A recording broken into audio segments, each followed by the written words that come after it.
इन लोगों के समान इधर उधर घूमने वाली नारी अपने धर्म से विचलित हो जाती है। स्त्री का इधर उधर घूमना परिवार के अपमान का कारण होता है और वह समाज की नजरों में गिर जाती है। मनुष्य जैसा भाग्य लेकर जन्म लेता है, उसकी बुद्धि उसी के अनुसार प्रवृत्त होती है और वह व्यवसाय अथवा काम धंधा वैसा ही चुनता है तथा उसके सहायक भी उसी प्रकार के होते हैं। महाराज का कहना है कि जो होना है वह तो होकर ही रहता है। मनुष्य काम धंधे के लिए अपनी बुद्धि के अनुरूप ही व्यवसाय का चुनाव करता है और उसके काम धंधे में सहायता करने वाले भी उसके विचारों के अनुरूप मिल जाते हैं। समय सब प्राणियों को अपने पेट में पचा लेता है, अर्थात सबको नष्ट कर देता है। काल ही सबकी मृत्यु का कारण होता है।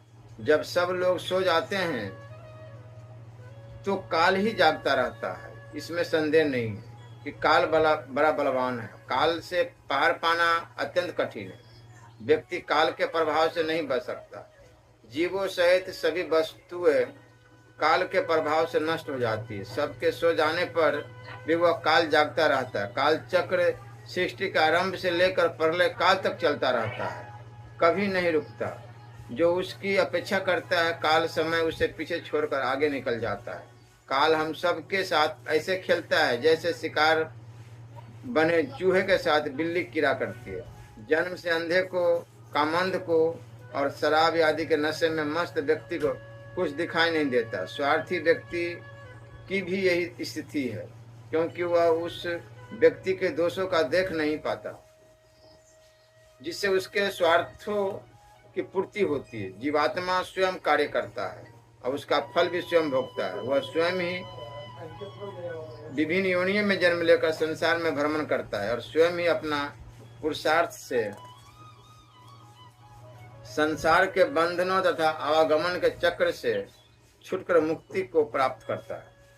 आचार्य महाराज के अनुसार व्यक्ति जैसे कर्म करता है उसके अनुसार ही उसे कर्मों का फल भोगना पड़ता है। कर्मों के फल के अनुरूप ही उसे दुख और सुख मिलता है।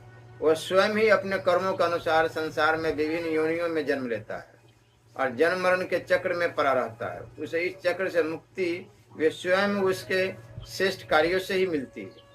आचार्य का कथन है कि बंधन और मुक्ति दोनों तुम्हारे हाथों में है। स्वयं शब्द पर जोर दिया है जो उत्तरदायित्व की ओर संकेत करता है।